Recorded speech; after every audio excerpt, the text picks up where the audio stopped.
Hello friends, welcome to జహదాస్ kitchen. రోజు పప్పు టమాటా రసం చట్నీతో ఏం చేయాలో అర్థం కానప్పుడు ఇలా బెల్ల చారు అండి, శనగ బెల్ల చారు సూపర్ టేస్ట్ ఉంటుంది. Please watch full video, subscribe చేయండి, లైక్ చేయండి, షేర్ చేయండి. చూడండి, మీరు బెల్ల చారు కోసం కొంచెం ఎండు కొబ్బరి, ఒక 4 ఎండుమిర్చి, కొద్దిగా కొత్తిమీర, కరివేపాకు, జీలకర్ర, 8 లేదా 7 వెల్లుల్లి, ధనియాల పొడి, మిరియాలు, అలాగే కొంచెం నానబెట్టిన చింతపండు, ఒకటి సన్న సైజ్ అంతా ఆనియన్. చూడండి, ఒక కడాయి పెట్టుకొని దాంట్లో ఒక 2 టేబుల్ స్పూన్ అంతా ఆయిల్ వేసుకొని నేను ముందు చూపించిన మసాలాలన్నీ వేసేసుకోవాలి. సిమ్లో పెట్టుకొని కొంచెం రోస్ట్ చేసేసుకున్నాం. అలాగే ఆనియన్స్ కూడా వేసేసుకోవాలి. చూడండి, ఇలా కలుపుకుంటూ మాడిపోకోకుండా సిమ్లో పెట్టుకొని రోస్ట్ చేసేసుకోవాలి. చూడండి, ఇలా రోస్ట్ అయినాక స్టవ్ ఆఫ్ చేసేసుకొని ఇవి చల్లగా అయ్యేంత వరకు వెయిట్ చేసేసుకుందాం. చూడండి, వేయించుకున్న మసాలాలన్నీ మిక్సీ జార్లో తీసుకొని ఉడికించిన శనగపప్పు, మీరు చూసి ఎంత చారు చేసి అంత క్వాంటిటీ వేసుకోండి.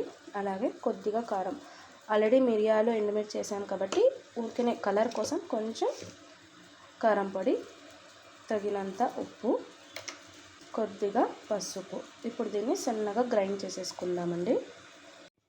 చూడండి, వాటర్ వేసుకొని ఇలా సన్నగా గ్రైండ్ చేసేసుకోవాలి. చూడండి, చారు చేయడానికి ఒక గిన్నె పెట్టుకొని మనం కొద్దిగా ఆయిల్ వేసేసుకొని దాంట్లో ఆవాలు, జీలకర్ర, కరివేపాకు. చూడండి, ఆవాలు జీలకర్ర చిటపటలాడినాక మనం ముందుగా ప్రిపేర్ చేసుకున్న ఈ పేస్ట్ని వేసేసుకొని ఆయిల్ సపరేట్ అయ్యేంత వరకు బాగా కుక్ చేసుకోవాలి. చూడండి, ఇలా ఆయిల్ సపరేట్ అయ్యేంత వరకు కుక్ చేసుకొని మనం ఇందులో ముందుగా నానబెట్టిన చింతపండు గుజ్జు తీసుకొని వేసేసుకోవాలి. ఈ చారులో మెయిన్ వచ్చేసి ఇప్పుడు మనం ముందుగానే ఉడికించిన శనగపప్పు ఉంటుంది కదా, ఆ నీళ్ళు వేసేసుకోవాలండి. చారులో మామూలు నీళ్ళు ఏం యూజ్ చేయకుండా ఇవే కొద్దిగా వేసుకుంటే టేస్ట్ అనేది సూపర్ ఉంటుంది. ఇప్పుడు ఇది బాగా ఒక 15 మినిట్స్ వరకు దీన్ని బాగా ఉడికించుకోవాలి. చూడండి, చారు అలా ఉడికేటప్పుడు మనం ఇందులో ఒక 2 టేబుల్ స్పూన్ అంతా బెల్లం వేసేసుకోవాలి.